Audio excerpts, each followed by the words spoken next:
हम लोग ये साल जब खत्म होगा फाइनेंशियल ईयर, हम 150 करोड़ टच करेंगे। How did you start? आपने क्या सोचा? I tried to sell it online and all. मुझे याद है मैं एक मैन्युफैक्चरर के पास गया था। When I took his brand, वो 1 लाख पे ऑपरेट कर रहे थे। हमने उसको 40 लाख पे पहुंचाया। Okay.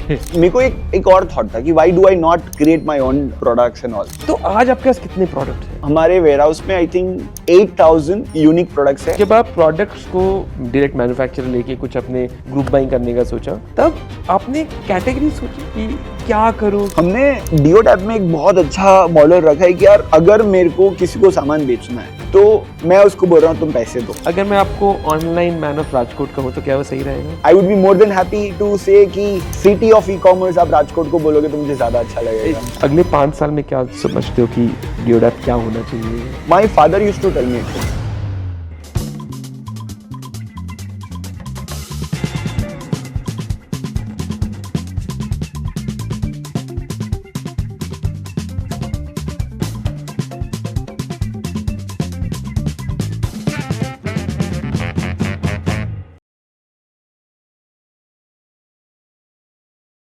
मैं हूं कपिल थिरानी और आप सुन रहे हैं वन इन अ बिलियन, जहां हम बात करते हैं उन फाउंडर्स से जिन्होंने सिर्फ अपने बिजनेस को नहीं बल्कि ई कॉमर्स इकोसिस्टम को बिल्ड किया।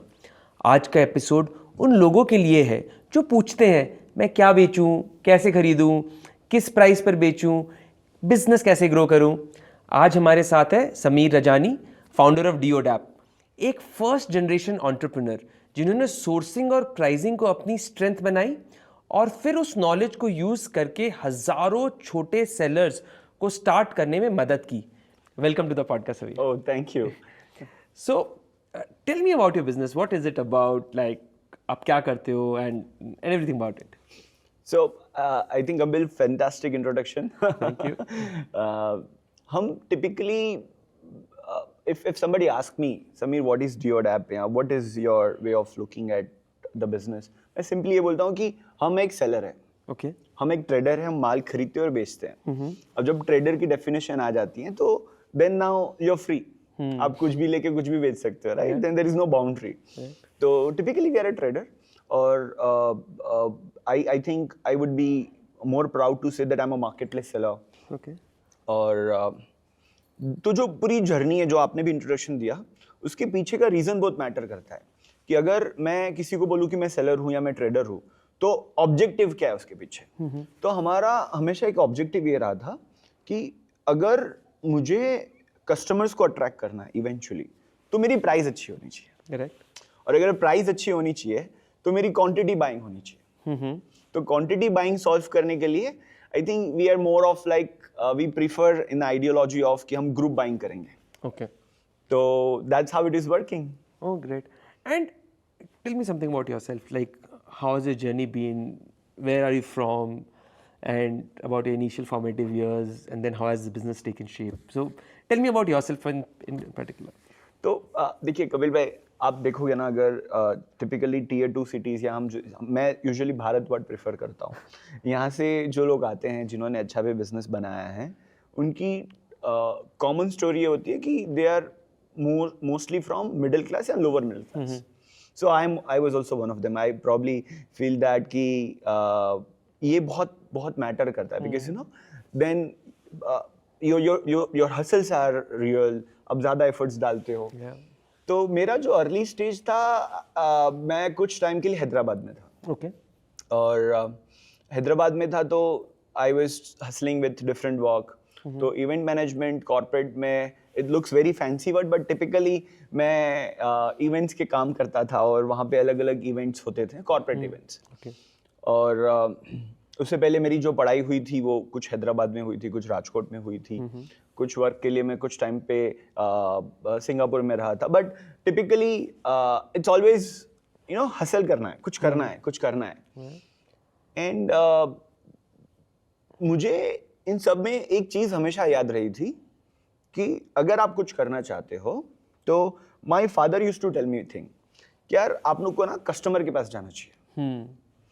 अब यू नो पूरा दिन दिमाग में बात बैठ जाती है। अब आप बच्चे अगर छोटे हो तब से आप ये सुन रहे हो कि कस्टमर आपके पास नहीं आएगा, आपको कस्टमर के पास जाना है। तब ये भी नहीं पता है कस्टमर का पर्सोना क्या होता है, कुछ नहीं पता था। सो मैं टिपिकली एक इवेंट में था जब it was more of like एक वेन्यू था और वहाँ पे अलग अलग कंपनीज आती थी। उसमें एक बार इंटरनेशनल कंपनी आई थी जो इंडिया में आना चाह रही थी ओके मार्केट प्लेस बिजनेस के लिए। तो मैंने उनका पेज सेशन जो इंटरनली बात कर रहे थे वो सुनी और उसमें एक चीज समझ में आई कि यार आप कस्टमर के घर तक नहीं उसके मोबाइल तक जा पाओगे, ओके उसके डेस्कटॉप तक जा पाओगे। बोला यार ये तो इंटरेस्टिंग है, पापा ने बोला था आपको कस्टमर के पास जाना है। तो उस टाइम पे फिर मैंने ये आपके फ्लिपकार्ट के एड्स देखता था। तो मतलब टिपिकली तब आपकी एडवर्टाइजमेंट्स टीवी पे उतनी नहीं आती थी। It was more limited. Which time, कौन सा टाइम की बात कर रहे हो? ओके सॉरी मैं आपको ईयर नहीं बताया। मैं 13-14 की बात कर रहा हूँ, 2013-14 की बात E-commerce start ही हो रहा था ई-कॉमर्स स्टार्ट ही हो रहा था, बट आपके बैनर्स वगैरह दिखते थे। अगर आप तो वो टाइम पे मुझे इसके बारे में और इंटरेस्ट आया यार ये कुछ तो है। Okay and probably today I think मुझे बहुत अच्छे से समझ में आ गया कि कस्टमर के पास कैसे जाना चाहिए। तो ये टिपिकल जर्नी रही है। ओके और वहाँ से जब आप इवेंट मैनेजमेंट करते थे, यू रियलाइज कि आपको कंज्यूमर्स के पास जाना है, may be mobile phone was the fastest way. तो हाउ डिड यू स्टार्ट? आपने क्या सोचा? आपने ई कॉमर्स का पहला स्टेप कैसे लिया और किस कैटेगरी में, कौन से रीजन्स में, कौन सी ज्योग्राफी में क्या किया? तो होता क्या ना, मजबूरी में कुछ काम निकलता है नो। तो मैं हैदराबाद में था, दिमाग में सब कुछ था, and then I had to come to Rajkot. Okay हमारे पिताजी की तबीयत खराब रहती थी उन टाइम पे और मैं राजकोट में आया था। द मोमेंट आप मेट्रो सिटी से राजकोट में आओगे टियर 2 में, तो आपको सब कुछ अलग दिखेगा। यू लाइक यार अब तो मैं जॉबलेस हूँ काम नहीं है, क्या करे। तो अलग अलग ट्राई किया। एक टिपिकल मुझे प्रॉब्लम दिखा कि जो इंडिया में जो भी आता है वो पहले ग्लोबल कोई भी कंट्री में, टिपिकली वेस्टर्न में, यूएस में आता है। Correct. तो मैं बोला अगर मुझे इंडिया में कुछ करना है, पता नहीं था क्या करेंगे with in e commerce domain, तो मैंने यूएसए का बिजनेस मॉडल समझा कि वहाँ पे अमेजोन कैसे ऑपरेट करता है और कुछ पैसे थे और मुझे लगा कि ये पैसे इनफ है क्योंकि अब मैं अनएम्प्लॉयड हूँ और जॉबलेस हूँ, क्या करें। जो भी पैसे, बहुत कम पैसे थे उस टाइम पे। तो आपने क्या ट्राई किया था? लाइक आप इंडिया से प्रोडक्ट नहीं, लेके वहाँ पे मैं चाइना से प्रोडक्ट लेके यूएसए ट्राई किया था। चाइना से प्रोडक्ट लेते हैं यूएसए में? यूएसए वो छोटा कंसाइनमेंट। अब उसमें मेरे को बेनिफिट ये था कि मेरा जो बड़ा भाई था वो चाइना में जॉब कर रहा था। ओके तो I think it work well for me to learn कि हाउ टू फील। और कौन सी प्रोडक्ट कैटेगरी चूज की आपने? हमने उस टाइम पे water bottle, sipper water bottle try की थी। ओके आई स्टिल रिमेंबर कि वो वाटर बॉटल फोल्ड होके छोटी हो जाती थी। ओके अब मुझे लगा यार ये तो पक्का अच्छी प्रोडक्ट है। आई थिंक तब मैंने ये भी सीखा था कि अगर आपको कोई प्रोडक्ट पसंद आ रही है तो जरूरी नहीं है कि कस्टमर को भी पसंद आएगी। So it didn't work and I think that was my first lesson with in e-commerce कि you know there are many ways to fail, this could be one of them, you know।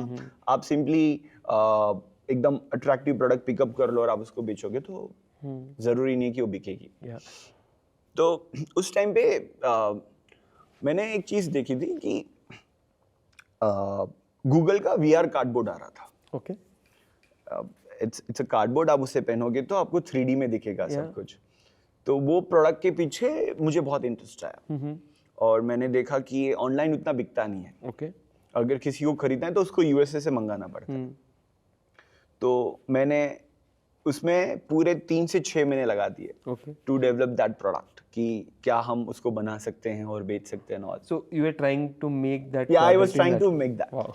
तो बन तो गया, लेकिन जब उसको बेचने के लिए गए, I tried to sell it obviously on Google, on online and all. तब पता चला कि यहाँ तो आप एक अच्छे मैन्युफैक्चरर बन सकते हो, यहाँ आप अच्छे सेलर बन सकते हो। तो लाइफ का वो सेकंड फेलियर था कि यार आप ना मैन्युफैक्चरिंग नहीं कर पाओगे, छोड़ दो। तो then that was my second failure कि यार ठीक है अब आप नहीं कर पा रहे हो। पैरेलली तो जब हम ये सब कुछ करते हैं ना कपिल भाई, तो राजकोट में ना एक इकोसिस्टम है वहाँ का कि आप जब मैं ये जब कर रहा था, पूरी एक्सरसाइज हासिल कर रहा था, पता चला कि Rajkot itself is one factory. Yeah, it's huge amount of plastics that get manufactured there. Yes. Right? Apart from that, there are jewelry, there are different products. Correct. So it's one factory. Yeah. and I cannot create one factory next to another within one factory, right? So I was like कि क्यों ना मैं इसका कुछ फायदा उठाऊं. And then I think it's a very beautiful way of looking at it, right? कि आपने 2 failures देख लिए हैं, वैसे छोटे छोटे और failures से, but ये देख लिए हैं. So now you are like let me do something more. तो मुझे याद है मैं एक मैन्युफैक्चरर के पास गया था. Okay. And I told him कि यार आप ये जो प्रोडक्ट्स है इसको ऑनलाइन क्यों नहीं बेचते हो. और क्या प्रोडक्ट्स थे वो? तो मैं एक सॉक्स मैन्युफैक्चरर के पास गया था और एक खाखरा मैन्युफैक्चरर के पास गया था. तो उसने बोला हमें भी बेचना है. तो अब राजकोट में अगर आपको इंग्लिश आती है तो आप क्वालिफाइड हो. तो हमने थोड़ी इंग्लिश में बात कर ली तो उनको अच्छा लगा. उन्होंने बोला ठीक है हम करेंगे. अब चैलेंज ये था कि अगर आप कोई प्रोडक्ट ऑनलाइन बेचना चाहते हो तो आपको नॉलेज होना चाहिए. और हम जब ये चीज़ें एक्सप्लोर कर रहे थे तो एक चीज़ समझ में आई कि जो मैन्युफैक्चरर है उसको ज़्यादा इंटरेस्ट नहीं है ऑनलाइन बेचने में. एंड ये आप बात करेंगे लगभग 15-16 की टाइम है. तब हमें अपॉर्चुनिटी देखी कि आपके हिसाब से 15-16 यू आल्सो अंडरस्टैंड कि बहुत ई कॉमर्स के लिए बहुत ग्रोइंग स्टेज था. तो वहाँ से when I spoke to manufacturer तो मैन्युफैक्चरर की आस्क बहुत क्लियर थी कि अगर मैं आपको फीस देता हूँ, कंसल्टिंग फीस देता हूँ, तो मुझे उसका रिटर्न कैसे मिलेगा. तो मैंने फर्स्ट क्रैक ये ट्राई किया था. मैंने बोला आप मुझे फीस मत दो, मुझे रेवेन्यू जो हो रहा है उसमें शेयर दे दो. तो वो बोला भाई मेरे हिसाब से अगर आप इसको ऑनलाइन बेचोगे तो 20-25 हज़ार का बिजनेस मान मुश्किल से होगा. तो आपको कितना शेयर चाहिए होगा. 3% आप मुझे दे देना. ओके. तो बोला आप 600 रुपये के लिए काम करोगे. तो मुझे लगा यार चलो मैं बैठ लेता हूँ. And then I propose that client कि I am ready to work. And आपने क्या सोचा कि आप उनके वहाँ पे जाओगे और उनके साथ उनकी सेलिंग में असिस्ट करोगे? आपने ये सोचा था कि आप बहुत सारे लोगों के साथ ये करोगे या आपने जस्ट ऐसे कैजुअली स्टार्ट कर दिया था? तो अब यहाँ तक क्या हो गया था दिमाग में कि हम खुद I can not be a good manufacturer, I can not be a good source. मतलब मैं अच्छी प्रोडक्ट नहीं खरीद पा रहा हूँ, अच्छा मैन्युफैक्चरिंग नहीं कर पा रहा हूँ. तो अब बचा क्या, किसी और की प्रोडक्ट भी लेके बेचनी चाहिए. And I think that was something where I got little successful. Okay. फिर मैंने और कुछ क्लाइंट्स के साथ बातचीत की. तो प्रॉब्लम क्या होता है कि जब आप किसी के लिए एज अ कंसल्टिंग काम करते हो तो उसकी एक लिमिटेशंस होती है.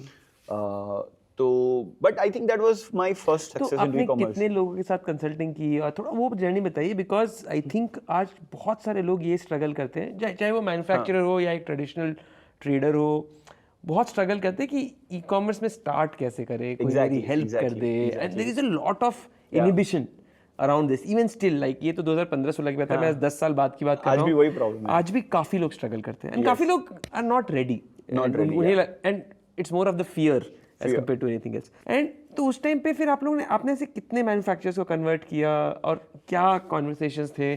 कोई अच्छी सक्सेस स्टोरीज हो तो वो बताइए उसके बारे में. तो आई थिंक मैं एक ब्रांड के पास गया था जो टिपिकली खाखरा बनाते थे, विच वाज द, और मैंने एक सॉक्स ब्रांड के पास गया था. तो सॉक्स ब्रांड का ऑब्जेक्टिव बहुत क्लियर था कि मुझे प्रॉफिट बनाना है. ठीक है, मैं आपको ये सॉक्स है जो 50 रुपये का पर पेयर होगा, मैं ये इसको इतने में बेचना चाहूँगा, मान लो 80 रुपये में, मुझे 30 रुपये प्रॉफिट चाहिए. तो एक वन ब्रांड है जिसको प्रॉफिट वाज ऑब्जेक्टिव. दूसरी ब्रांड थी खाखरा. उसका ऑब्जेक्टिव क्लियर था कि मुझे ब्रांड वैलिडेशन चाहिए. Okay. मुझे ग्रोथ चाहिए, आगे जगह मैं प्रॉफिट निकाल लूंगा. He is ready to burn. जो आज हम बर्न ज्यादा बात करते हैं वो टिपिकल 2015-16 में बात करते हैं. I am ready to take that bet. तो अब मैंने उसको ये कंफर्ट दे दिया कि आपको मुझे कोई फिक्स पैसे नहीं देने, आप मुझे एक फिक्स पोर्शन दे दो. And then I had a liberty to scale with different brands, tried with different brands. फिर मैंने एक डाइपर ब्रांड के साथ भी काम किया था. दे वर अ डाइपर मैन्युफैक्चरर. ऐसे पैरेलली अलग अलग एक चॉकलेट ब्रांड के साथ काम किया था. तो अलग अलग ब्रांड्स. और ये सब राजकोट में? सब राजकोट में. टिपिकली राजकोट या राजकोट के आजू बाजू के रीजन से. तो एक चीज ये समझ में आ रही थी कि अगर हम अपने क्लाइंट को एसेट लाइट बना देते हैं, या फिर आप क्या बोलोगे, मैं उसके लिए लाइबिलिटी नहीं हूँ, उसको मुझे हर महीने 50,000 रुपये नहीं देने, तो वो मेरे को भी लिबर्टी देगा कि तुम 10 क्लाइंट के साथ काम कर लो. तो that was working. Second thing, मेरा जो भी कैपिटल था वो सब खत्म हो गया था, क्योंकि अब तक मैंने जितनी भी सेविंग्स की थी सब मैंने बिजनेस में लगा दी और I was literally credit card पे जी रहा था मैं। Okay. तो देन आई लर्न कि यार जब मैं ये कंसल्टिंग को ग्रो कर सकता हूँ तो why not. Then while I was doing that, I've learned कि एक मेरा एक क्लाइंट था, I don't want to disclose the name for his safety, उससे मेरी कंसल्टिंग फीस बहुत ज़्यादा आने लगी। बिकॉज आपने वॉल्यूम बढ़ा दिया। वॉल्यूम बढ़ा दिया। अब वॉल्यूम मैंने almost literally when I took his brand, वो 1 लाख पे ऑपरेट कर रहे थे। It was a very early stage. हमने उसको 40 lakhs पे पहुंचा दिया। ओके। तो ही वाज लाइक यार मैं अब आपको कितना पैसा दूंगा, है ना। And then he is like कि एक काम करते हैं, मैं लोगों को हायर करूंगा, I don't want to, but I thought कि अगर आप हायर भी कर रहे हो, I train them. I trained. अब पैरेलली जब ये सब कुछ चल रहा था तो मेरे को एक और थॉट था कि why do I not create my own products and all. तो जो मेरा सॉक्स वाला ब्रांड था, जो मैन्युफैक्चरर था, ही वाज वेरी रिजिड कि यार मुझे तो प्रॉफिट से मतलब है, क्योंकि मेरा बर्थडे प्रोडक्शन चल रहा है and all, it's working around. So I thought कि let me create my own brand along with while I'm doing all this. तो he was agreed to work with me on a credit terms.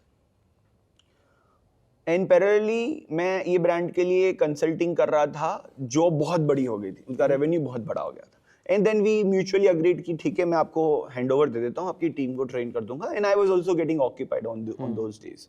And then happily I took an exit from that as a consulting. तो एक साथ मेरा revenue drop हो गया यार, अब क्योंकि वो मेरा अच्छा क्लाइंट हो गया था। बिकॉज जब आप कोई ब्रांड को ग्रो करते हो, you put your 100% and then your focus is diverted.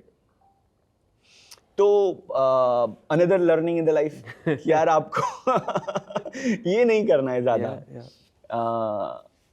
But then जब मैं सॉक्स ब्रांड के साथ काम किया, मैंने उसकी ब्रांड बिल्डअप की, तब आई थिंक मेरे को एक और अच्छी चीज सीखने मिली कि जब मैं उसको ग्रो कर रहा था, रिव्यूज़ हम ऐड किए, कस्टमर से बातचीत करके कि आपको सॉक्स कैसे लगे, आप प्लीज़ अपने रिव्यूज़ दो। और लोगों को पसंद आ रहे थे क्योंकि हमने बहुत अच्छी क्वालिटी बनाई थी सॉक्स की। हमने मैन्युफैक्चर के साथ बैठा, प्रोडक्ट को समझा, तो उसको स्केल करने में एक चैलेंज आ रहा था। कि हमने सॉक्स बहुत महंगे बेच रहे थे, और उस टाइम पे क्या था कि जब भी कोई न्यू मार्केट प्लेस आती थी पैरेलली, या कोई मार्केट प्लेस को स्केल करना था, तो बहुत सारे कूपन्स कोड देके बहुत सस्ते में माल बेच देते थे। तो अगर मैं आपके प्लेटफॉर्म पे कोई प्रोडक्ट ग्रो कर रहा हूँ या कुछ बिजनेस ग्रो कर रहा हूँ, बाजू में कोई नई मार्केट प्लेस आ गई, उसने बर्न करने के चक्कर में एकदम सस्ते में माल बेच दिया, तो आपका जो ऑर्डर फ्लो है वो भी अप एंड डाउन होता था। तो मुझे लगा कि हमें सिर्फ एक कैटेगरी में नहीं रहना चाहिए, सॉक्स से बाहर आना चाहिए। एंड सॉक्स वाला काम आपने कितने टाइम तक किया था? आई थिंक सॉक्स मैंने वो ब्रांड सेल ऑफ किया था 2019 में, तो ऑलमोस्ट 3-4 साल काम किया था। तो आई थिंक यहाँ तक जो भी मैं कर रहा था उससे कोई लॉन्ग टर्म स्टेबिलिटी नहीं दिख रही थी। यार आज आपने ये ब्रांड किया, वो एग्जिट हो गए, आप किसी You're still as a consultant. हाँ, more consultant and more like a small company. मेरा एक छोटा सा वेयरहाउस हुआ करता था। मैं वेयरहाउस तो वर्ड भी यूज नहीं कर पाऊंगा क्योंकि वो एक घर ही था। अब घर को वेयरहाउस तो नहीं बोल पाओगे। It was I think 1000 square feet area, जहाँ पे पैकिंग वगैरह होती थी। कभी ऑर्डर्स आ गए तो मेरे को खुद को पैक करने बैठ जाना पड़ता था, you know. But then I think मेरा जो ग्रोथ हमारी कंपनी का जो हुआ, वो एक टर्निंग पॉइंट से हुआ कि हम ये सारे लिमिटेड प्रोडक्ट्स बेच रहे थे। हमें लगा कि यार अब हमें ना और प्रोडक्ट्स बेचने हैं। तो आई वेंट टू मैन्युफैक्चरर, मैंने बोला कि मुझे आपके प्रोडक्ट्स दो, मैं इसको प्लेटफॉर्म पे बेचूंगा। और आप वो खरीद रहे थे? खरीदने के लिए। Not as a consultant? Not as a consultant, क्योंकि कंसल्टिंग में अब डर बैठ गया था कि आप कितना भी काम करोगे, there is in the end they will take away. हां, इन द, या फिर होता क्या है ना कि सी एक और चीज हमने देखी है कि जो कंपनीज को इजीली एक साथ 10 लाख रुपए का रेवेन्यू हो रहा है थ्रू देयर होलसेल बाइंग या डिस्ट्रीब्यूटर बाइंग, वो दिन का 1000 रुपए का रेवेन्यू करना प्रीफर नहीं करेंगे। और उनको कन्विंस करना was a very tough job, you know. वो बोलेंगे मेरा इतना लेबर लग रहा है। इनफैक्ट मैं हर बार हमारे क्लाइंट को सब कुछ एक्सेल शीट में दिखाता था कि देखो यार, आप जब होलसेल में बेचते हो तो आप मान लो कोई प्रोडक्ट 100 रुपीज की बेच रहे हो, यहाँ पे आपको बैंक में सेटलमेंट 160 रुपीज का आ रहा है, हाँ तो आपको पर प्रोडक्ट 60 रुपीज ज्यादा मार्जिन मिल रहा है। हाँ आप ये मत देखो कि फ्लिपकार्ट को इसके ऊपर 100 रुपए मिल रहे हैं, हाँ यू नो, अगर वो 300 रुपए का बिक रहा है। तो टिपिकली मैन्युफैक्चरर का ये होता है कि नहीं यार ये बहुत महंगा बेचना पड़ रहा है बिकॉज ऑफ, तो वो बहुत टफ हो जाता था, you know, to convince somebody. But then if they are making 60 rupees as a platform, मतलब एज अ ब्रांड, वो ये नहीं देख रहे कि उसमें जो ऊपर अगर उसके बाद जो भी पैसा मार्केट प्लेस से रही है उसमें उसका लॉजिस्टिक है, मार्केटिंग है, वो नहीं देख पा रहे थे। नहीं, आई थिंक ये बहुत बहुत अच्छी पॉइंट बताई आपने। आई थिंक ये बहुत इंपॉर्टेंट हो जाता है कि आप अपने यूनिट इकोनॉमिक्स को बहुत ठीक से समझें। Exactly, आप ये समझें कि जब आपके प्रोडक्ट मार्केट में कोई प्राइस पर्टिकुलर प्राइस पे बिल हो रहे हैं, then how do you make sure that you still have your fair share and आप अपने प्रॉफिट्स कैसे मेंटेन करें। लेकिन काफ़ी मैन्युफैक्चरर्स ये पॉइंट से बहुत इंट्रीग रहते हैं कि मैं 1:1 पैकिंग नहीं करूंगा, हाँ। और मेरे को एक एक माल नहीं बनाना बेचना।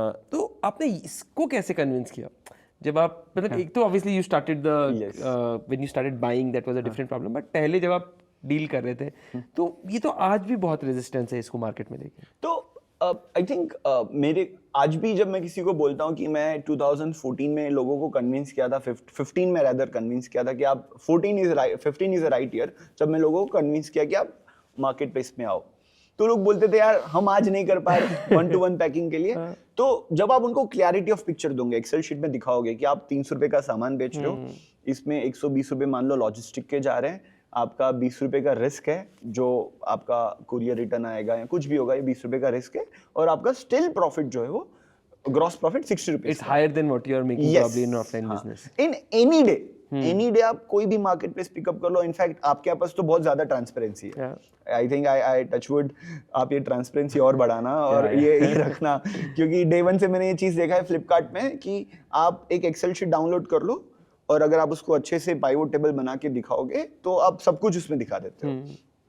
तो हम किसी को दिखाते थे, तो अगर क्लाइंट समझदार है, मैन्युफैक्चरर समझदार है, तो वो अंडरस्टैंड करता था। ओके, ठीक है। तो एनीवेज, अब जब हम आई रियलाइज कि यार अब consulting is not going to work, क्योंकि यार क्या कितना ही होगा। So when I was going to manufacturer, तो स्टार्टिंग में जो मैन्युफैक्चरर को हमने क्रैक कर लिया, दैट वाज आपके क्लोज नेटवर्क में आप किसी से रेफर करवा दोगे, हो जाएगा। Now you go to randomly new manufacturer. I think हम उस टाइम पे जस्ट डायल ज़्यादा चलता था, तो जस्ट डायल पे या इंडिया मार्ट वगैरह पे या गूगल में आप सर्च कर रहे हो। Now you going as a buyer to manufacturer, hey I want to buy from you. तो आपको क्या लगता है कि अगर आप किसी को कंसल्टिंग दे रहे हो तो आप उससे पैसा ले रहे हो, अब आप बायर बन के जा रहे हो, तो वो तो और खुश होना चाहिए, मेरे पास तो कस्टमर आ रहा है जो मेरे से सामान खरीद रहा है। लेकिन कोई मैन्युफैक्चरर हम एंटरटेन नहीं करते थे। क्यों? हाँ क्यों, राइट, इट्स अ वियर्ड। क्यों? मैन्युफैक्चरर बोलता था कि आप कहाँ बेचोगे, बोले ऑनलाइन बेचेंगे। तो बोले नहीं नहीं, ऑनलाइन में बिजनेस नहीं होता है। Okay, first. सेकंड कि आप कितना सामान खरीदोगे। अब देखिए वर्किंग कैपिटल कम होता है आपके पास, तो आपको ये मेक श्योर करना है कि मार्केट प्लेस में जितनी ज्यादा वैरायटी होगी उतने ज्यादा ऑर्डर्स आने की प्रोबेबिलिटी है। अब मैन्युफैक्चरर क्या चाहता है हमसे कि हम एक ही आइटम का पूरा 5 कार्टन ले ले, पूरी क्वांटिटी ले ले, पूरा ट्रक लोड ले ले। बोला यार उतना नहीं है पैसा। तो यहाँ पे ना you went with the mindset यार मैं तो बायर बन के जा रहा हूँ, अब तो मुझे माल दे देगा, लेकिन वो मना कर देता था। And typically this rejection was the biggest problem which I found as a seller on a marketplace. कि no manufacturer wants to deal with you in a smaller quantity, and I cannot buy a bigger quantity. तो ये problem fix कैसे किया आपने फिर? तो अब देखो, एक तो पहले मेरे अंदर बहुत डर बैठा था, क्योंकि मेरे जितने भी फेलियर्स थे उसका कोर रीजन ये था कि मैं एक ही प्रोडक्ट में पूरा कैपिटल डाल देता था। If I look at even my card box, या if I look at my bottle supplying के टाइम पे तो मेरी पूरी सेविंग्स मैंने डाल दी थी, राइट। और फिर ना आपको जब डर बैठ जाता है ना, then you become more calculative. And then honestly वो डर नहीं था, वो रियलिटी थी। ओके, तो जब हम मैन्युफैक्चरर के पास जाना शुरू किए, everybody were rejecting us. Then I realized कि the problem would be same for a lot of people who wants to be a seller. So I was mainly based in Rajkot. Then I'm a very active into different communities. I like to make good friends. अगर कोई बोलता है, अगर मैं उस time पे तो flight में ज़्यादा ट्रैवल नहीं करता था, मैं ट्रेन से ट्रैवल करता तो अगर मैं ट्रैवल कर रहा हूँ, पता चला किसी के पास कुछ मार्केट प्लेस का लोगो दिखा या कुछ दिखा, तो मैं जाके बात करता था, आप क्या करते हो, मार्केट में जाके बातचीत करना। तो अगर पता चला कि कोई सेलर है तो उनके प्रॉब्लम सुनता था और मेरे प्रॉब्लम सुनता था। सबके कॉमन प्रॉब्लम ये है कि यार हम मैन्युफैक्चरर के पास जा रहे हैं, मैन्युफैक्चरर बोल रहा है आप मेरे सुपर स्टॉकिस्ट के पास जाओ, मेरे डिस्ट्रीब्यूटर के पास जाओ। कोई मैन्युफैक्चरर तो बोलता था आप दुकान से सामान खरीद लो। अब प्रैक्टिकली वो पॉसिबल नहीं है। सो एसेंशियली ट्रेडिशनल मैन्युफैक्चरर्स अपने वैल्यू चेन को डिस्टर्ब नहीं करना चाहते। एग्जैक्टली। और वो भी अपनी जगह सही है, करेक्ट, क्योंकि अगर उनका सुपर स्टॉकिस्ट बुरा मान जाएगा तो वो प्रॉब्लम रियल थी। तो मेरे कुछ फ्रेंड्स थे, कुछ अहमदाबाद में सेलर्स थे, कुछ हैदराबाद में सेलर्स थे, और उस टाइम पे कुछ दिल्ली में सेलर्स थे। तो मैंने आइडिया प्रपोज किया कि क्यों ना हम साथ में मिलके खरीदी करें, and that's a group buying, right. तो बोले it's a good idea. So my brother was in China and then he used to travel to and forth to India because of our family work or anything. साल में एक बार तो आना होता ही है। तो हमें लगा ये हमें इसमें कोई प्रॉफिट नहीं करना है, हम सिर्फ ग्रुप बाइंग करेंगे ताकि मैन्युफैक्चरर हमको सामान दे दे। ये नहीं था कि हम इसको सामान खरीद के उसको बेचेंगे। And it worked. सो आपने कंसोलिडेशन किया ऑर्डर्स का, ये इंश्योर किया कि मैन्युफैक्चरर को ऐसा नहीं लगे कि वो किसी छोटे आदमी को सामान दे रहा है। एग्जैक्टली। एंड आपने एसेंशियली एक इकोसिस्टम बना लिया, trying to build the ecosystem. And वो इकोसिस्टम ऐसा था कि जितने आपके कॉन्टैक्ट्स थे, आप चाइना से भी अपने ब्रदर से सामान मंगवाते थे। तो भी हमने अपने ब्रदर को बोला कि, तो टिपिकली शुरू इस तरह हुआ कि फॉर एग्जांपल मेरा हैदराबाद का सेलर फ्रेंड है, अब वो वहाँ पे कुछ लोकल सामान बेच रहा है, और उस टाइम पे अगर राजकोट से सामान अगर साउथ में किसी को जाएगा तो ट्रांसफर टाइम लगेगा, लेकिन अगर एक साथ वो सामान मंगा के अपने वेयर हाउस में उधर रख ले तो जल्दी जाएगा। आपके टाइम पे, उस टाइम पे ऑब्वियसली आज भी आप काफी प्रॉमिस डिलीवरी दिखाते हो, उस टाइम पे भी दिखाते थे, बट आप उस टाइम पे टेंटेटिव दिखाते थे। तो उस टाइम पे क्या होता था कि अगर मैं राजकोट से भेज रहा हूँ तो आप दिखाते थे 8 से 12 दिन लगेंगे, और अगर वही हैदराबाद से कोई सेलर भेजता था तो आप बताते थे 3-4 से दिन। तो वो सेलर बोलता था यार एक काम करते हैं, हम ग्रुप बाइंग कर लेते हैं। कितने लोग उस टाइम जुड़े थे आपके साथ? बिकॉज कोई भी जब आप ग्रुप में काम करते हो बहुत इंपॉर्टेंट रहता है कि ज्यादा लोग हो आपके साथ। यस। कितने लोग थे अप्रॉक्सिमेटली, कोई नंबर? तो इनिशियली आई थिंक हम लोग ने क्या किया था, मतलब मैंने एक बेट लिया था कि अगर कोई भी आता है बोलता है कि यार मैं ऑनलाइन सेलर हूँ, मैंने बोला देख मैं मैन्युफैक्चरर से 100 रुपये में सामान खरीद रहा हूँ, मैं तेरे को 102 रुपये में दे दूंगा, एंड इट्स प्योरली ट्रांसपेरेंट। तो वो 2 रुपये भी क्यों मुझे चाहिए, क्योंकि मैं बाई कर रहा हूँ, ट्रांसपोर्ट मुझे लग रहा है, मैं आपके पास भेज रहा हूँ। तो people like this idea, and I think trust बहुत इंपॉर्टेंट फैक्टर प्ले करता है। तो हमने eventually now we were more of like कि then my brother was also actively involved, हमने ट्रस्ट बिल्डअप कर लिया था। तो आप उस टाइम पैसे बनाने का कैसे सोच रहे थे? तो तभी तो पैसे बनाने ही नहीं थे, हमें तो सिर्फ माल चाहिए मार्केट से, और माल अगर आ गया, देखो अगर मैं फ्लिपकार्ट पे जाके वो माल बेचूंगा ना, तो फ्लिपकार्ट मुझे हैप्पीली, उस टाइम पे आपका पेमेंट साइकिल 14 to 21 डेज था, वो आप मेरे को हैप्पीली पैसे दे रहे हो, ठीक है, और मैं आपसे प्रॉफिट बनाऊंगा, आपके प्लेटफॉर्म पे बनाऊंगा, मुझे किसी को होलसेल में माल बेच के प्रॉफिट नहीं करना है। Wholesale was just to ensure कि आपको मैन्युफैक्चरर माल दे, उसमें से कुछ माल आप निकाल के फ्लिपकार्ट पे बेचोगे, जिससे आपकी गाड़ी चलती रहेगी। हमें सिर्फ गाड़ी चलाना है। और मुझे फ्लिपकार्ट में एक और उस टाइम पे क्या अच्छा लगता था कि अभी तो आपके पास mind blowing data driven system हो गया है, आप फ्लिपकार्ट के पैनल में जाओ, आपको सब डेटा मिल जाएगा कि क्या बेचना चाहिए। उस टाइम पे कुछ डेटा मर्ज करने पड़ते थे आपके कीवर्ड्स के, और आपकी टीम काफ़ी अच्छी रही हमेशा से। आई think that is the best advantage which I have found. तो आपकी टीम क्या करती थी, वो आप बोलते थे समीर भाई देखिए फ्लिपकार्ट में इसकी डिमांड है, आप ये प्रोडक्ट सोर्स करिए, और फिर हम लोग देखते थे कि यार ये फ्लिपकार्ट में प्रोडक्ट थोड़ा महंगा बिक रहा है, और वो आइडियली होना भी नहीं चाहिए कोई मार्केट प्लेस के लिए। यार कोई प्रोडक्ट अगर यहाँ उसका प्रॉब्लम ये है कि वो जो सेलर बेच रहा है वो मेरी तरह, तो मैंने कुछ सामान डिस्ट्रीब्यूटर से भी खरीदे थे। हालांकि I was suppose to buy from a manufacturer, तो डिस्ट्रीब्यूटर होलसेल में फैट मार्जिन रखते थे 30-40%। वो नहीं होना चाहिए। अगर आप टिपिकली देखोगे एक प्रोडक्ट मैन्युफैक्चरर 100 रुपीज में दे रहा है सुपर स्टॉकिस्ट को, तो उसके ऊपर सुपर स्टॉकिस्ट अपना 7 to 8% लगाएगा, फिर उसके बाद डिस्ट्रीब्यूटर अपना लगाएगा, और इन सबको क्रेडिट पे माल जाता था। अब मैन्युफैक्चरर ने सुपर स्टॉकिस्ट को दिया, उसको 30 डेज की क्रेडिट है, वो आगे 30 डेज की दे रहा है, तो आपका वर्किंग कैपिटल का भी पैसा ऐड हो रहा है, तो उनकी भी कोई गलती नहीं थी इतना प्रॉफिट रखने की।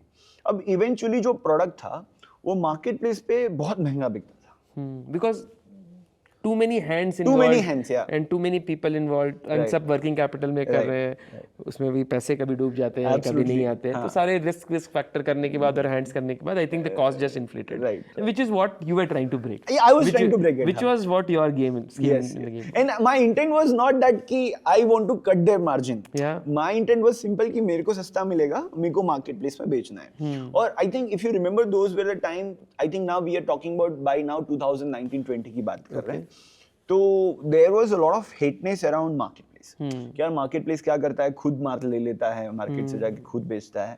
तो I used to advocate on the behalf of marketplace to the seller community। बोला देखो यार वो इसलिए कर रहे हैं क्योंकि आपकी सोर्सिंग अच्छी नहीं है, आप आपकी सोर्सिंग तगड़ी कर लो।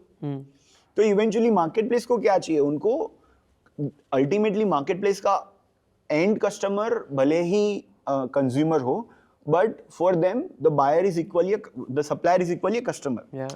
I have seen that within probably Flipkart के इकोसिस्टम में मैंने देखा है कि आप सेलर को बहुत प्रायोरिटी देते हो। अब वो क्यों? क्योंकि आप ये नहीं चाहते हो कि you want to kill us, you want to empower us. ये मेरा एक क्लासिक थियरी है इसमें कि please. कोई भी टू साइडेड प्लेटफॉर्म एसेंशियली क्या होता है, जैसे फ्लिपकार्ट एक प्लेटफॉर्म है, इसके दो साइड है, एक तरफ फ्लिपकार्ट के सेलर्स है, एक तरफ फ्लिपकार्ट के कंज्यूमर्स है। Right. तो अगर आपको कंज्यूमर्स का भला करना है तो जितने ज़्यादा कंज्यूमर्स उतने ज़्यादा सेलर्स।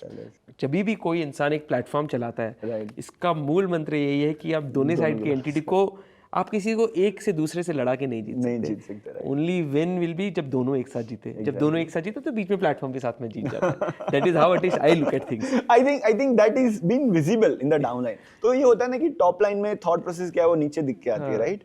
तो I used to advocate on, I used to defend कि यार नहीं यार मार्केट प्लेसेस जो है। तो आप राजकोट में हमारे लिए काम कर रहे हैं। Yeah, I think see eventually क्या होता है ना, मैं आज जो भी हूँ, अगर हम 700 लोग को एम्प्लॉय कर पा रहे हैं डायरेक्टली और इनडायरेक्टली बहुत सारे लोगों को काम मिल रहा होगा, बिकॉज हमारे पास हम आउटसोर्स बहुत काम करते हैं। दीज आर द 700 पीपल जिनको सैलरी जाती है हर महीने। ये जो कुछ भी हो रहा है ना, it's because of the marketplace ecosystem. तो एक बात बताइए, जब आप प्रोडक्ट्स को अपने होलसेल या एसेंशियली डायरेक्ट मैन्युफैक्चरर लेके कुछ अपने ग्रुप बाइंग करने का सोचा, तब आपने कैटेगरी सोची कि क्या करूं? क्योंकि आई थिंक आज तो आपके पास बहुत प्रोडक्ट्स हैं, तो आपने सिलेक्शन फ्रेमवर्क कुछ रखा, या फिर क्या प्रोडक्ट्स होने चाहिए, क्या नहीं होने चाहिए, कितने होने चाहिए, ये कैसे आपने पूरा एनविजन किया और क्या आज क्या हुआ है उसका, वो बताइए। आई थिंक देखिए, एक चीज़ मैंने इतने टाइम में समझ ली है कि जब कोई बायर आता है ना, वो दो माइंडसेट से आता है।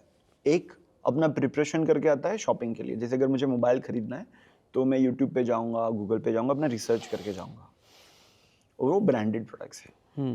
या अगर मुझे सपोज टी शर्ट भी खरीदनी है, तो if I want a light fabric, तो मैं किसी से रिव्यूज़ लूँगा कि यार कपिल भाई आपकी टी शर्ट आप काफ़ी अच्छी है, कहाँ से खरीदी, तो मैं रिसर्च करके जाऊँगा। ये ब्रांडेड प्रोडक्ट्स हैं। और अगर मैं इन सबको हटा दूँ तो ऐसे बहुत सारे प्रोडक्ट्स हैं जहाँ पे कोई आदमी रिसर्च करके शॉपिंग नहीं करता है, and that is where we play.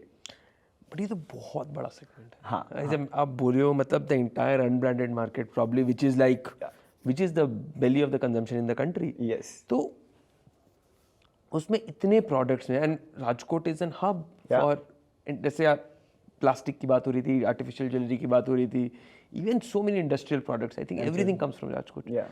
तो वहाँ पे आपने कैसे चूज किया कि plastic itself is a beast in itself, plastic से कुछ भी बन जाता है, तो कैसे डिसाइड किया आपने, क्या प्रोडक्ट, कैसे, थोड़ा सा और डेप्थ में बताइए। तो ये थोड़ा लेवल 1 था, हाँ। राइट, कि अब है ना, हमें कंज्यूमर को ब्रांड बिल्डिंग में पैसा नहीं लगाना है। Okay, very interesting. तो अब यहाँ पे आपको मार्केटिंग स्पेंड बच रहा है। सेकंड, हमने ये लगाया कि ई कॉमर्स में ना सबसे बड़ा प्रॉब्लम ये है कि कंज्यूमर को अपनी साइज ही नहीं पता है।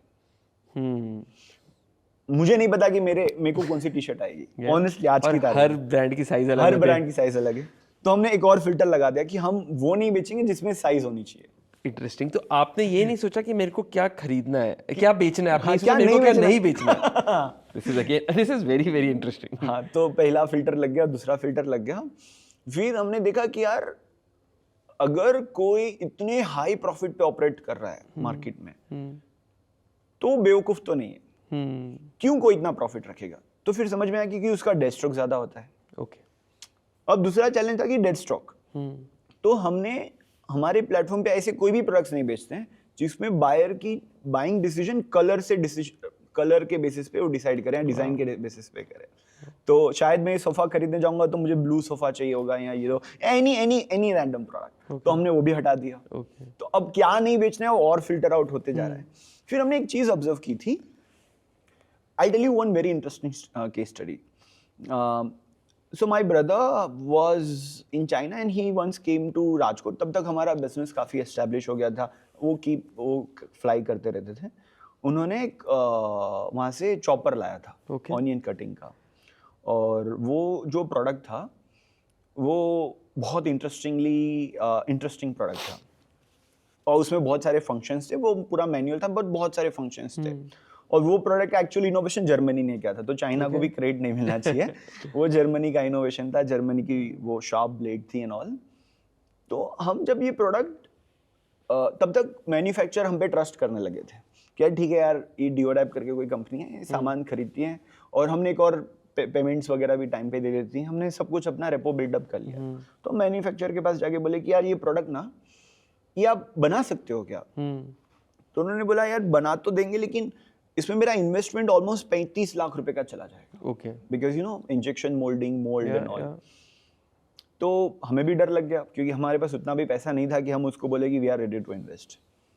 तो हमने उस टाइम पे एक चीज़ ऑब्जर्व की कि अगर कोई मैन्युफैक्चरर को इंडिया में कुछ प्रोडक्ट बनाना है तो उसको कुछ गारंटेड सेल्स नंबर्स चाहिए कि यार हर महीने इतना तो परचेस आना चाहिए, इतने तो ऑर्डर्स आने चाहिए।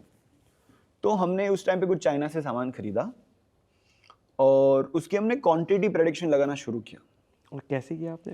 तो चाइना में वो ऑलरेडी प्रोडक्ट बन गया है, Okay. तो उसको तो कोई मोल्ड का इन्वेस्टमेंट है नहीं। तो हमने पहले वहाँ से अराउंड 500 यूनिट्स मंगाया, विच इज़ टिपिकली 5 कार्टन्स। हमने यहाँ पे लाया, देखा कि बिक रहा है। तो आपने टेस्टिंग की, हर एक प्रोडक्ट की कि Very क्या right word. कंज्यूमर इसे पसंद करेगा नहीं करेगा।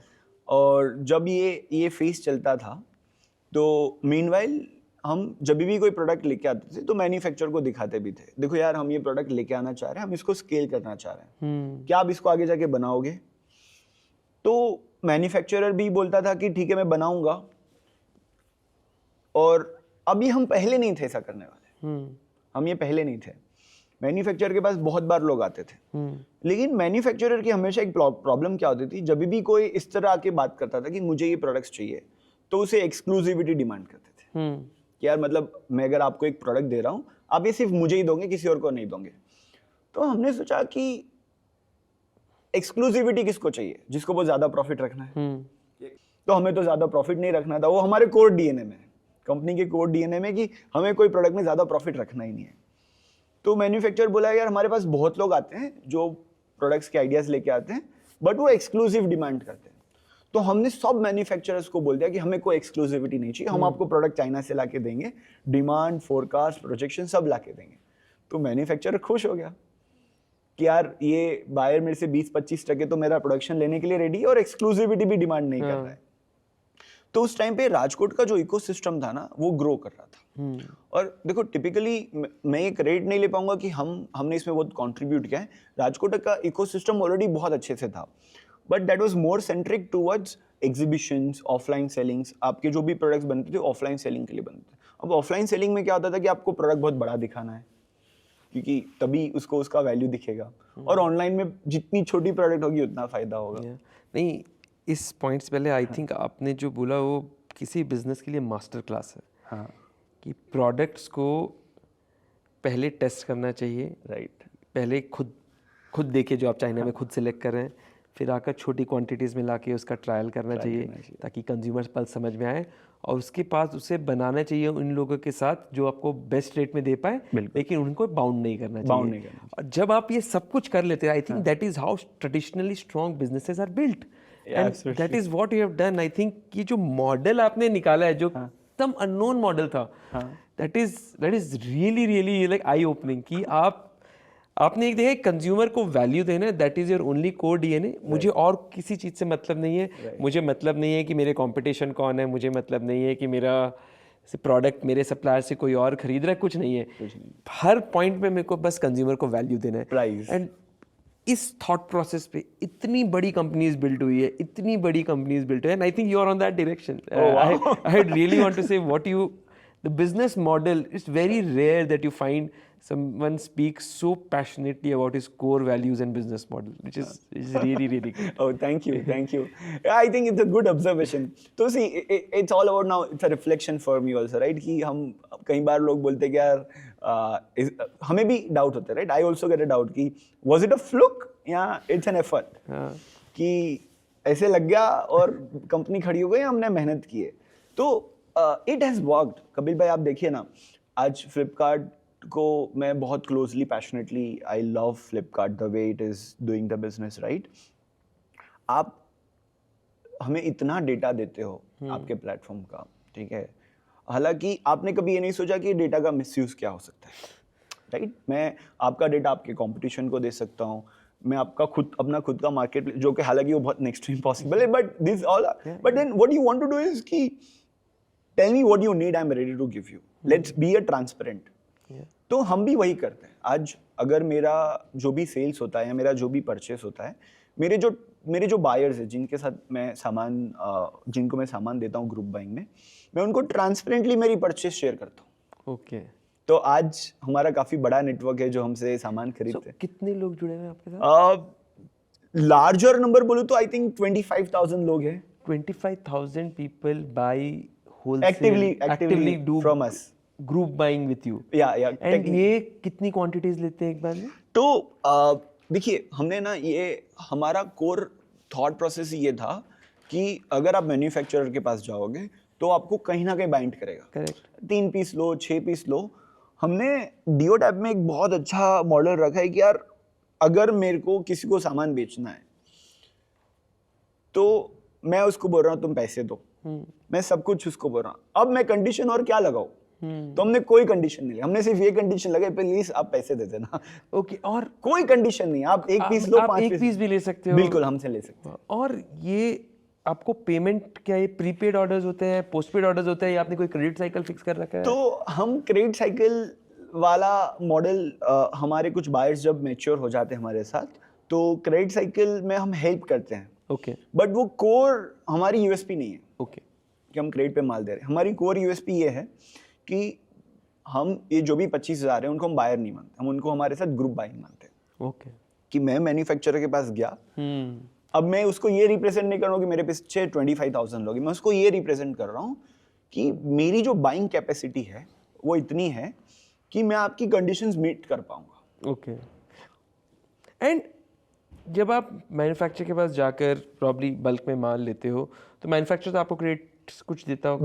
देता है. लेकिन आप ये इंश्योर करते हो कि आगे वाला जो पर्सन है आप उससे क्रेडिट लिमिटेड रखें, कि essentially only with few entitled people जो आपके साथ वैल्यू चेन में ऊपर आ गए हैं. बाकी लोग के साथ it's more like getting the manufacturer cost, छोटी क्वांटिटीज, बट आपको पैसे टाइम पे देने पड़ेंगे. एब्सोल्युटली. इससे आपका बिजनेस हेज हो गया कि आपको आपके बैड डेट्स नहीं आए. और सेकंड आपने ये इंश्योर कर लिया कि आपको प्रोडक्ट्स मिल जाए क्योंकि आपने ग्रुप बाइंग की है, तो आप उसको सेल कर पाते हो मार्केट प्लेस जहाँ से आपके पैसे बन जाते हैं. तो over it's a very very smart business model जिसके बारे में शायद आपने एट द आउटसेट नहीं सोचा होगा, बट आई थिंक जो इवॉल्व हुआ है वो इवॉल्व होके एक इतना इंटरेस्टिंग बिजनेस मॉडल बन गया जिसपे आपने एक इकोसिस्टम में नाम कमा लिया है, आपने एक ट्रस्ट बना लिया है, तो manufacturers are now probably wait करते हैं कब डियोड आपने से माल खरीदे। और तो आज आपके पास कितने प्रोडक्ट्स हैं? लाइक इससे आप बहुत ही इतना अच्छा मॉडल है, आप उससे कितने ही प्रोडक्ट बन दे सकते हैं? सो आई थिंक हम लोग का मॉडल अभी हमारे वेयरहाउस में आई थिंक 8000 यूनिक प्रोडक्ट्स है जो 8000 यूनिक एसक्यूज आर देयर है, जिसमें और अगर 2000 ऐड कर दूं तो 10000 हो जाएंगे, बट 2000 हो सकता है कि वो आउट ऑफ स्टॉक है। ओके, बट आप कंसिस्टेंटली ऑलमोस्ट 8-9,000 8-9,000 प्रोडक्ट्स products आपके मेरे warehouse में रहते हैं, जिसके अराउंड 25,000 बायर्स हैं Buyers हैं। जो आपके साथ ग्रुप बाइंग करते Group buying हैं, करते और आप ये सारे 8,000 प्रोडक्ट्स को ऑनलाइन सेल करते हैं। एग्जैक्टली।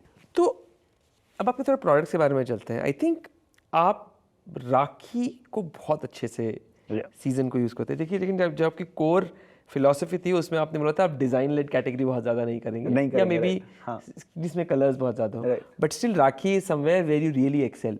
तो ये आपकी क्या फिलॉसफी से डिविएशन है, या फिर आपने राखी के बारे में क्या सोचा? क्योंकि इतना साइक्लिकल प्रोडक्ट है, एक बार में रुक गया तो बैड डेट आ जाएंगे बहुत सारे, और it's a huge market, but only for 15 days. Yeah, only for 15 days. So how do you think about it?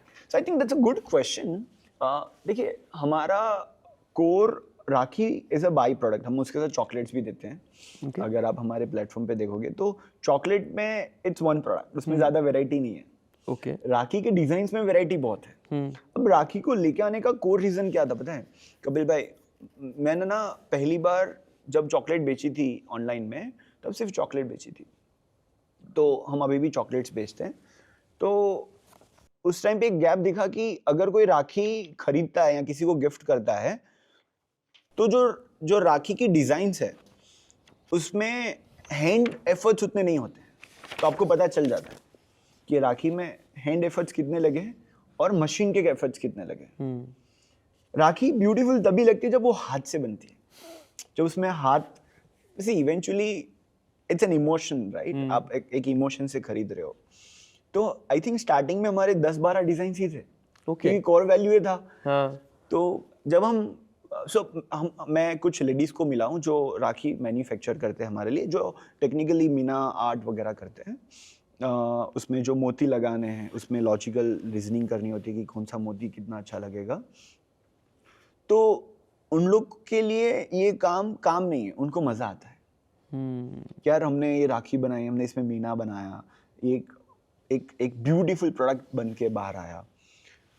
तो हमारी लोग राखी शायद इसलिए खरीदते हैं क्योंकि उसमें ना उनको ह्यूमन एफर्ट ज़्यादा दिखते हैं, और हमें अच्छा इसलिए लगता है क्योंकि हम I think around 700 to 800 ladies जो है वो घर से बैठ के राखियाँ बनाती हैं हमारे लिए। तो आप राखी के टाइम पे इतने लोगों को काम देते हैं थैंक्स टू फ्लिपकार्ट। तो आज अपना स्केल बताइए। आपने बताया कि ऑलमोस्ट 700 लोगों को डायरेक्टली एम्प्लॉय करते हो। ओवरऑल प्रोडक्ट्स आपने बताया 8000 प्रोडक्ट्स। बिजनेस कितना बड़ा है? हम लोग ये साल जब खत्म होगा फाइनेंशियल ईयर, हम 150 करोड़ टच करेंगे। Wow, and based on that business model, based on the very low value products, low margin products. देखिए, हमें ना एक चीज़ काफ़ी, अगर मैं आईफोन बेचता था या कोई मोबाइल या लैपटॉप बेचता था तो आई थिंक 1500-2000 यूनिट्स में मेरा ही टर्नओवर हो जाता, राइट? तो आई थिंक मुझे honestly as a person also numbers उतने एक्साइट नहीं करते। कि अब मैं टिपिकली जब किसी को बोलता हूँ कि 150 करोड़, किसी का वाव रिएक्शन होता है, किसी का ही रिएक्शन होता है, इतनी बड़ी कंपनी और आप इतना कम कर रहे हो, तो हर किसी का एक्साइटमेंट अलग होता है, राइट? हमने इसमें कितने न्यू प्रोडक्ट इनोवेट किए, कितने हमारे रीसेलर्स को हमने फ़ायदा दिलाया, ये मेरे लिए एज ए इंडिविजुअल ज़्यादा मैटर करता है। हालांकि ये सही है गलत में, ये इसके पीछे आई थिंक जो आप कर रहे हो, जिस तरह से आप कम्युनिटी को इनेबल कर रहे हो, and I think making sure that the real value passes on to the end consumer, ये एक फिलॉसफी है। I think sticking to those core values and philosophies is I think what sets you apart. And जो I think आपने community upliftment, whether I say कि women in rural areas, जिसके लिए आपने राखी वाला कहा, या फिर group buying for your sellers, I think जो आपने वो इनेबल किया, वो इटसेल्फ में it's a very huge task, and doing it profitably, doing it at this scale is something to be really proud about. तो क्या अगर मैं आपको ऑनलाइन मैन ऑफ राजकोट कहूँ तो क्या वो सही रहेगा? I think I would be happy to have that title, but I think there is a lot of work to do. तो मेरे साथ जितने भी सेलर्स या मेरे साथ जितने भी लोग जुड़े हैं, आई वुड वांट कि हम सब साथ में मिलके ग्रो करें. So I would be more than happy to say कि सिटी ऑफ ई कॉमर्स आप राजकोट को बोलोगे तो मुझे ज्यादा अच्छा लगेगा. This is such a noble thought. I think एक जब मैं गुजरात जाता हूँ, हाँ.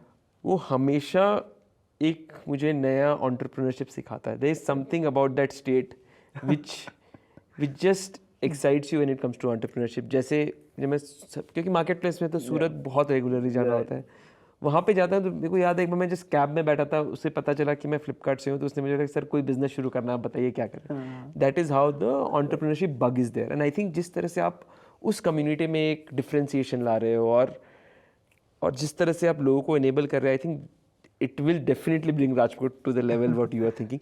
आप कभी नहीं सोचा कि आप भी एक्सपैंड करना चाहिए टू अदर इंडस्ट्रीज और other? I think we buy a lot from all over Bharat. Okay. Bharat में इसलिए वर्ड यूज करता हूँ कि हम टिपिकली टियर 2 टियर 3 सिटी से ज्यादा बाय करते हैं क्योंकि वहाँ पे ना कनेक्शन फील होता है. देखिए जब हम मेट्रो सिटी से किसी से बायर अगर माल खरीदते हैं तो वो एक पर्सनल रिलेशनशिप बिल्डअप नहीं कर पाते. ओके. राइट. वहाँ पे ट्रांसैक्शनल ज्यादा होता है. तुमने कितने का माल खरीदा, मेरा कितना माल बेचोगे. जब आप टियर 2 टियर 3 से सामान खरीदते हो, टिपिकली हम राजकोट के अलावा और बहुत जगह से सामान खरीदते हैं, but Rajkot is a major business. Obviously हम चाइना से भी काफी सामान खरीदते हैं, बट चाइना में भी हमारा थॉट प्रोसेस यही रहता है कि हम बड़ी फैक्ट्री से सामान नहीं खरीदेंगे. क्योंकि एक बिजनेस जो है ना, वो जब ट्रांसैक्शनल हो जाता है ना, तो फिर वो एक्सेल शीट में मजा आता है. राइट. मैंने आपसे बहुत सारे सवाल पूछे. I would want you to ask 2-3 questions for me जो आपको लगता है कि क्या है क्या नहीं है. मेरे को है ना फ्लिपकार्ट के बारे में जब भी when I think of it ना, मुझे एक चीज काफी अच्छी लगती है कि आप हमेशा mid size sellers, small size sellers को एम्पावर ज्यादा करना प्रेफर करते हो. डोंट यू थिंक कि जब ये एआई की रेस बढ़ जाएंगी तब मैं भी अपने आप को मिड साइज सेलर ही मानता हूँ. I don't want to be called as a, आपकी लैंग्वेज में alpha seller. I don't want to be that. तो डोंट यू थिंक कि एआई की रेस में हम लोग पीछे रह जाएंगे?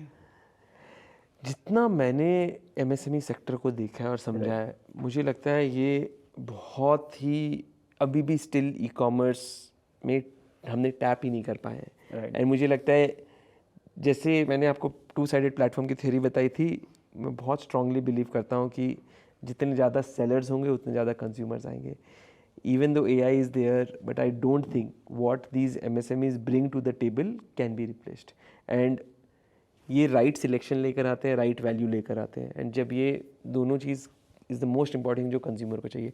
मुझे लगता है आज भी हम बहुत स्लो है ई कॉमर्स में MSME adoption overall as a country. When I think about it, there is so much of scope that, जैसे आपने बोला 140 करोड़ लोग हैं, everyone will have a big share. And I am really hoping कि हमारी country और ज़्यादा डिजिटाइज हो. तो आप ये बोल रहे हो कि अभी ये बहुत AI is not a fearful for? Not at all, like in my opinion. और ये सेलर्स देखिए, क्या AI सिस्टम में एफिशिएंसी लेकर आता है? The answer is yes. Should smaller sellers also apply AI in whatever they do? The answer is yes. आप जितने ज़्यादा एफिशिएंट बनोगे, जितने ज़्यादा जल्दी आप नई टेक्नोलॉजी को यूज़ करोगे, उतना आपका प्रोडक्टिविटी बेटर होगा, कॉस्ट ऑफ डूइंग बिजनेस कम होगा और हेंस प्रॉफिट्स बेटर होंगे, जिसको आप वापस बिजनेस में लगा सकते हो, तो बिजनेस ज़्यादा ग्रो करेगा. तो मुझे कोई ये रीज़न नहीं लगता कि AI आके हमारे सेलर्स का बिजनेस साफ करेगा. I think I like to know, जब ये थॉट प्रोसेस देखते हो ना, मैंने आपकी टीम में भी देखा है, आपकी डाउनलाइन, आपके नीचे जितनी भी डाउनलाइन है, मैं सबसे बात करता हूँ और बहुत हैप्पीली बात करता हूँ. मुझे इसके थ्रू लीडरशिप के ऊपर क्वेश्चन पूछना है आपसे कि जनरली जो जॉब का टैग है उसमें लोग 9 to 5 माइंडसेट ज़्यादा होता है. बट आपकी जो टीम है सेलर साइड में, चाहे वो प्रतीक भाई हो या मयंक हो या जो भी मैं जिनसे इंटरेक्ट करता हूँ, ये लोग ज़्यादा ऑनरशिप लेके काम करते हैं. क्या समीर भाई, हम बोलो क्या करना है डिओड ऐप के लिए, आप बताओ आज क्या करेंगे. How does that happen?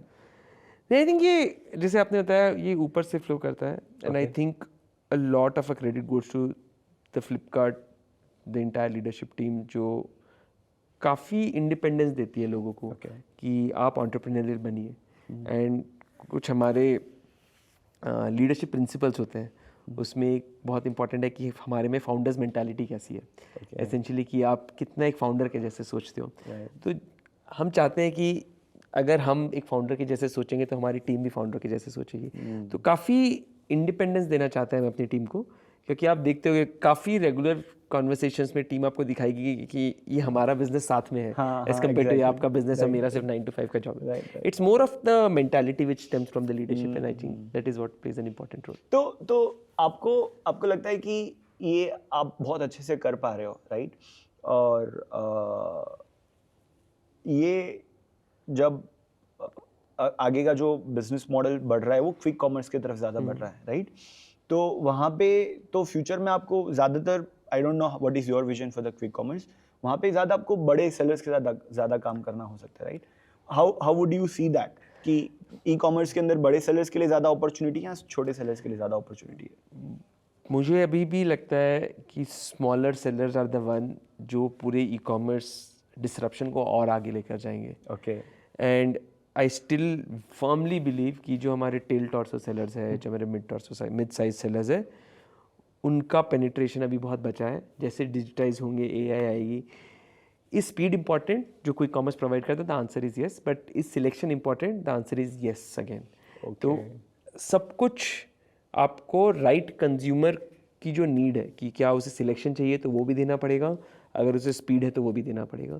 तो काफ़ी मॉडल्स इवॉल्व होंगे, क्योंकि कॉमर्स की अभी जस्ट जर्नी शुरू हुई है। तो आई थिंक उसमें के भी मॉडल्स इतने इवॉल्व होंगे तो हम देखेंगे किस तरह से हम दोनों को साथ में इंटीग्रेट कर सकें। Okay, one last question from my side. What is one advice which you would give me the way from here to the next level if I want to grow more with a Flipkart? What should I do? नहीं, आई think जो आपकी speciality है कि आप नए business models बहुत अच्छे से देख पाते हैं। आई थिंक जो आपने मेरे से पहले 2 सवाल पूछे, मेरे को लग रहा है कि इसका आंसर वही होगा। नई टेक्नोलॉजी का यूज़ करना, नए मॉडल्स में ध्यान देना, और ये इंश्योर करना कि आप कभी रेस से पीछे ना हटो। और अगर आज AI का ज़माना है तो आप अपनी प्रोडक्टिविटी में कैसे AI को लेकर आ सकते हो। अगर कोई कॉमर्स का ज़माना है तो आप कैसे कोई कॉमर्स में इंटीग्रेट हो सकते हो। तो माई थॉट प्रोसेस इज, किसी भी चीज़ जो आपको लग रहा है कि मेरे लिए थ्रेट हो सकता है, उससे अपना दोस्त बनाइए और ये इंश्योर करिए कि आप अपने कोर फिलोसफी से मत हटिए। Because I think one thing what really impressed me is your ability to articulate your core philosophies. Yeah, absolutely. I think that's so nice of coming from you, and hopefully ये चलता रहे, क्योंकि eventually grow करने के लिए मैं अकेला या मेरी अकेली कंपनी नहीं ग्रो कर पाएंगे। जब हम सब e-commerce ऐसे sellers ग्रो करेंगे, and I'll tell you Kapil bhai one more thing. I'm very open to help my fellow sellers, right? Okay. In fact, मेरे जो अर्ली एम्प्लॉइज थे कंपनी में, वो लोग ने जॉब क्विट किया and they wanted to do the same business of what I do, तो they are still today my buyers. Okay. तो वो हमसे सामान खरीदते हैं। I still have a very good relation with my ex employees. I think competition को competition नहीं समझ के को पार्टनर समझना इज अ डिफरेंशिएटर। ये मैंने इतने बिजनेसेस से मैं मिलता हूँ, ये थॉट प्रोसेस मुझे बहुत कम लोगों ने दिया। So really you should be really proud of this. Thank you. आप जब आज देखते हो, आप अगले 5 साल में क्या समझते हो कि डियोडैप क्या होना चाहिए, और what do you want this company to be known for? I think अगर आप स्टार्टिंग से मेरा एक थॉट प्रोसेस देखोगे ना, we have been more into pivoting a lot. तो 5 साल में बहुत कुछ हो सकता है। Honestly don't want to chase any dreams.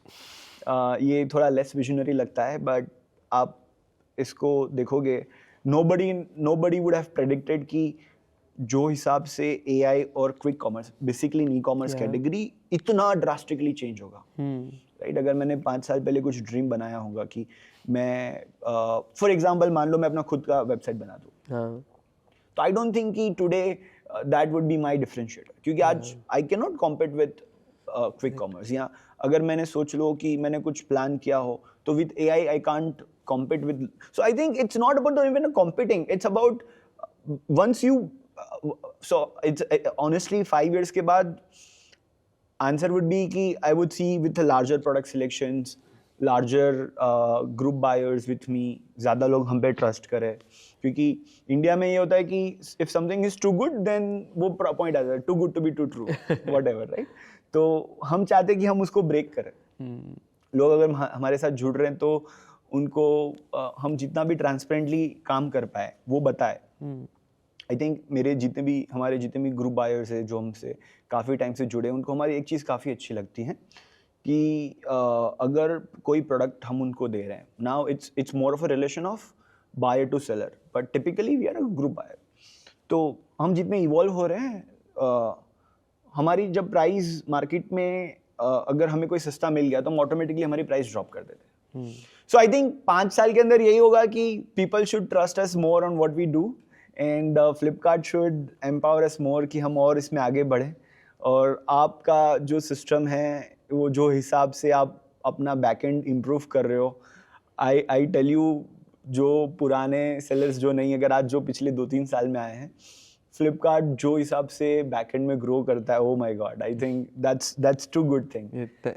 Thank you. I think Sameer ji, it was a master class जो आपने आज दिया हमें in terms of how to think about new disruptive models and how to make sure you apply it in the Indian context. It is amazing the way you articulated everything, the way you were able to give out your core values, your philosophies, and make sure that a broader ecosystem sticks to it. So thank you so much. It was such a pleasure talking to you. Thank you. And Sameer की कहानी ये दिखाती है India में business सिर्फ एक idea से नहीं, एग्जीक्यूशन और सिस्टम से जीता जाता है। जब आप सोर्सिंग समझते हो, प्राइसिंग कंट्रोल करते हो और अपनी ग्रोथ स्टोरी में दूसरों को शामिल करते हो, तब एक बिजनेस इकोसिस्टम बनता है। मैं हूं कपिल थिरानी। मिलते हैं अगले एपिसोड में एक नए फाउंडर, एक नई कहानी और एक नई सीख के साथ।